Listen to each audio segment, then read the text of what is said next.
episode. We read the 17 pages.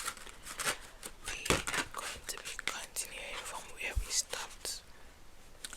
This story is about a boy called Santiago from Andalusia. He is a shepherd. Currently what we know about him is he is a shepherd and he has this particular dream that he has dreamt 3 times that he is looking for answers. So that's it. Let's continue. The boy offered his bottle, hoping that the old man would leave him alone. But the old man wanted to talk and he asked the boy what book he was reading. The boy was tempted to be rude and moved to another bench, but his father had taught him to be respectful of the elderly. So he held out the book to the man for 2 reasons. First, that he himself wasn't sure how to pronounce the title, and second, that if the old man didn't know how to read, he would probably feel ashamed and decide of his own accord to change benches.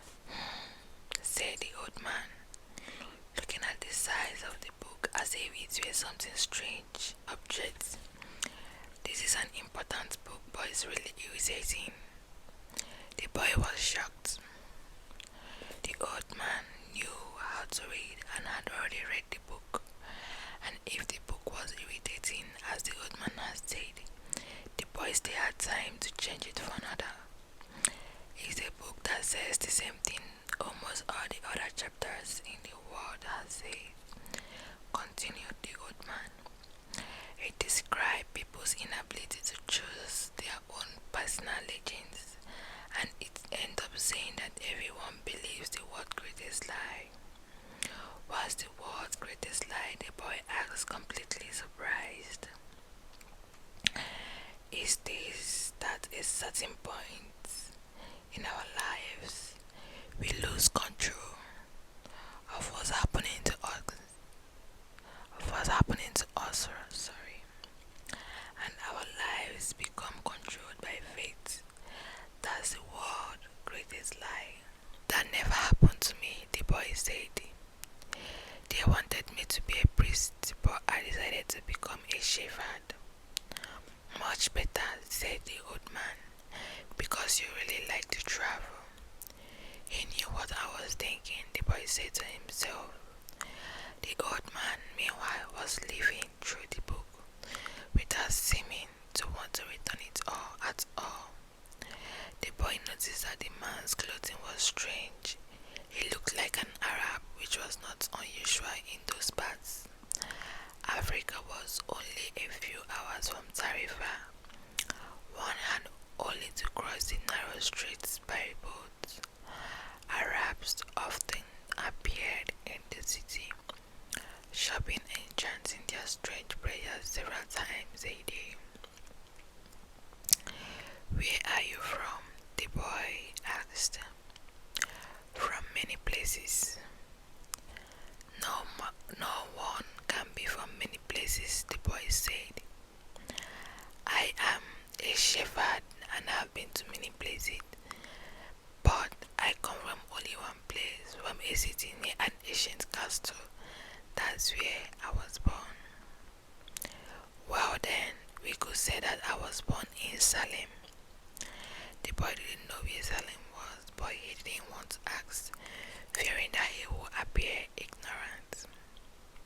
He looked at the people in the plaza for a while. They were coming and going. All of them seemed to be very busy. So, what's Salem like? He asked, trying to get some sort of clue.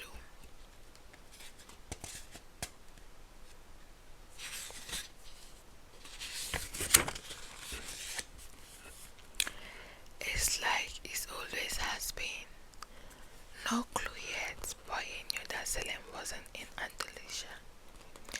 If it were, he would already have heard of it. "What do you do in Salem?" he insisted. "What do I do in Salem?" The old man laughed. "Well, I'm the king of Salem."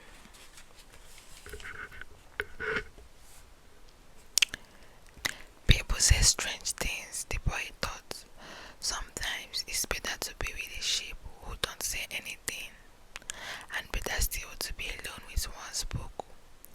They tell their incredible stories at the time when you want to hear them, but when you are talking to people, they say some things that are so strange that you don't know how to continue the conversation. "My name is Melchizedek," said the old man. "How many sheep do you have?" "Enough," said the boy. He could see that the old man wanted to know more about his life. "Well then, we have got a problem. I can help you if you feel you've got enough sheep." The boy was getting irritated. He wasn't asking for help. It was the old man who had asked for a drink of his wine and had started the conversation. "Give me my book," the boy said. "I have to go and gather my sheep and get going." "Give me 1/10 of your sheep," said the old man, "and I will tell you how to find the hidden treasure." The boy remembered his dream and suddenly everything was clear to him. The old woman hasn't charged him anything, but the old man, maybe he was her husband, was going to find a way to get much more money in exchange for information about something that didn't even exist. The old man was probably a gypsy too, but before the boy could say anything, the old man leaned over, picked up the stick, and began to write in the sand of the plaza. Something bright reflected from his chest, with such intensity that the boy was momentarily blinded. With a movement that was too quick for someone his age, the man covered whatever it was with his cape. When his vision returned to normal, the boy was able to read what the old man had written in the sand.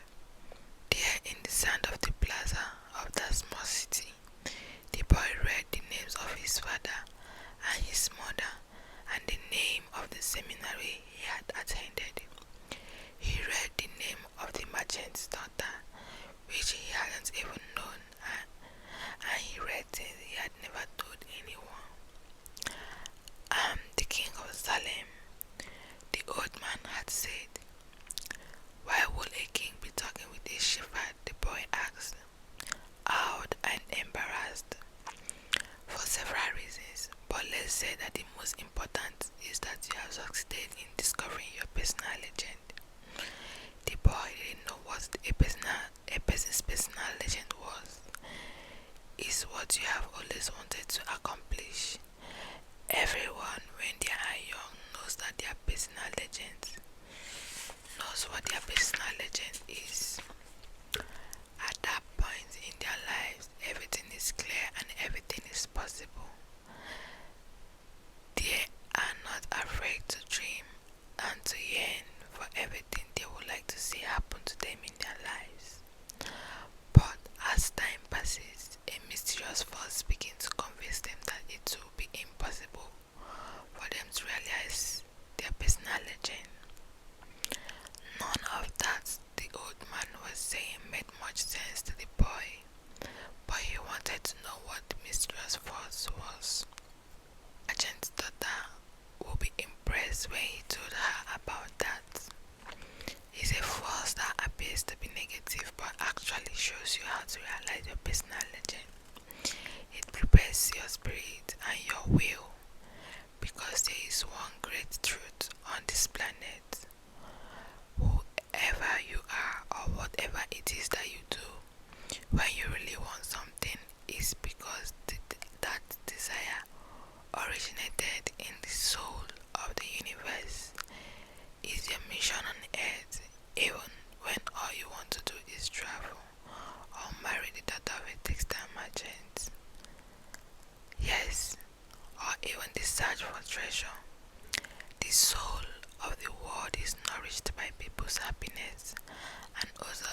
happiness, envy, and jealousy.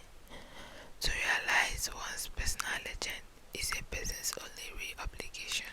All things are one, and when you want something, all the universe conspires in helping you to achieve it. They were both silent for a time, observing the plaza and the town people. It was the old man who spoke first. Why do you tend a flock of sheep? Because I like to travel. The old man pointed to a baker standing in his shop window at one corner of the plaza. When he was a child, that man wanted to travel too, but he decided first to buy his bakery and put some money aside. When he's an old man, he's going to spend a month in Africa. He never realized that people are capable at any time in their lives of doing what they dream of.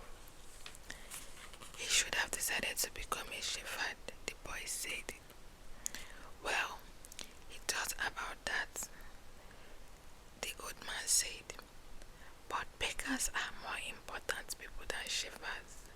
Bakers have homes while shepherds sleep out in the open. Parents would rather see their children marry bakers than shepherds. The boy felt a pang in his heart, thinking about the merchant's daughter. There was surely a baker in her town. The old man continued, in the long run, what people think about shepherds and bakers becomes important for them than their own personal legends.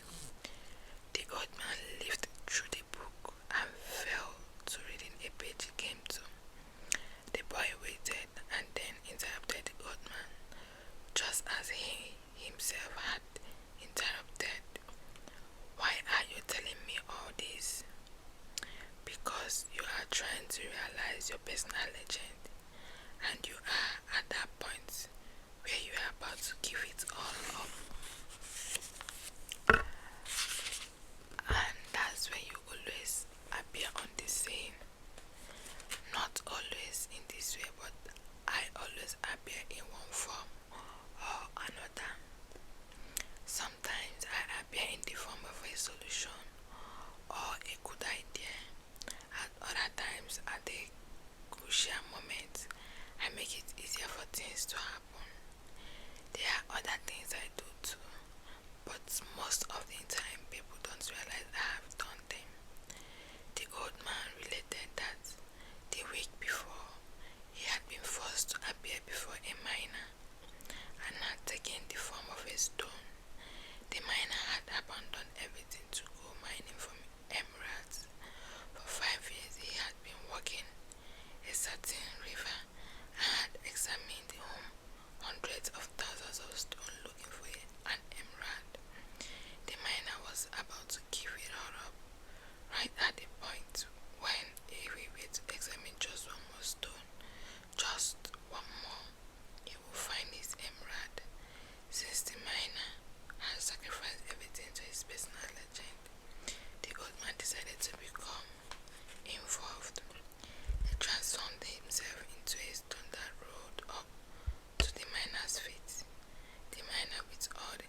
is uncovered by the force of flowing water, and it is buried by the same currents, said the old man. If you want to learn about your own treasure, you will have to give me 1/10 of your flock. What about 1/10 of my treasure? The old man looked disappointed. If you start out by promising what you don't even have yet, you will lose your desire to work toward getting it. The boy told him that he had already promised to give 1/10 of his treasure to a gypsy. Gypsies are expert at getting people to do that, sighed the old man. In any case, it's good that you have learned that everything in life has a price. This is what the warriors of the light try to teach. The old man returned the book to the boy. Tomorrow at the same time, bring me 1/10 of your flock, and I will tell you how to find the hidden treasure. Good afternoon. And he vanished around the corner of the plaza. The boy began again to read his book, but he was no longer able to concentrate. He was tense and upset because he knew that the old man was right. He went over to the bakery and bought a loaf of bread, thinking about whether or not he should tell the baker what the old man had said about him. Sometimes it's better to leave things as they are, he thought to himself, and decided to say nothing. If he were to say anything, the baker would spend 3 days thinking about giving it all up, even though he had gotten used to the way things were. The boy could certainly resist causing that kind of anxiety for the baker, so he began to wander through the city and found himself at the gates. There was a small building there with a window at which people bought tickets to Africa, and he knew that Egypt was in Africa. Can I help you? Asked the man behind the window. Maybe tomorrow, said the boy, moving away. If he saw just one of his sheep, he will have enough to get to the other shore of the street. The idea frightened him. Another dreamer, said the ticket seller to his assistant, watching the boy walk away. He doesn't have enough money to travel. While standing at the ticket window, the boy had remembered his vlog and decided he should go back to being a shepherd. In 2 years, he had learned everything about shepherding. He knew how to shear sheep, how to care for pregnant ewes, and how to protect the sheep from wolves. He knew all the fields and pastures of Andalusia, and he knew that was the fair price for every one of his animals. He decided to return to his friend's stable by the longest route possible. As he walked past the city's castle, he interrupted his return and climbed the stone ramp that led to the top of the wall. From there he could see Africa in the distance. Someone had once told him that it was from there that the Moors had come to occupy all of Spain. He could see almost the entire city from where he sat, including the plaza where he had talked with the old man. Cause the moment I met that old man, he thought he had come to the town only to find a woman who could interpret his dream. Neither the woman nor the old man was at all impressed by the fact that he was a shepherd. They were solitary individuals who no longer believed in things and didn't understand that shepherds become attached to their sheep. He knew everything about each member of his flock. He knew which one were lame, which one was to give birth to most from now, and which were the laziest. He knew how to shear them and how to slaughter them. If he ever decided to leave them, they would suffer. The wind You knew that wind, people call it the lavender, because on it the moss had come from the Levant at the eastern end of the Mediterranean. The lavender increased in intensity. Here I am, between my flock and my treasure, the boy thought. He had to choose between something he had become accustomed to and something he wanted to have. There was also the merchant's daughter, but she wasn't as important as his flock because she didn't depend on him. Maybe she didn't even remember him. He was sure that it made no difference to her on which day he appeared. For her, every day was the same, and when each day is the same as the next, it's because people fail to recognize the good things that happen in their lives every day that the sun rises. I left my father, my mother, and the town council behind. They have gotten used to my being away, and so have I. The sheep will get used to my not being there too, the boy thought. From where he sat, he could observe the plaza. People continued to come and go from the baker's shop.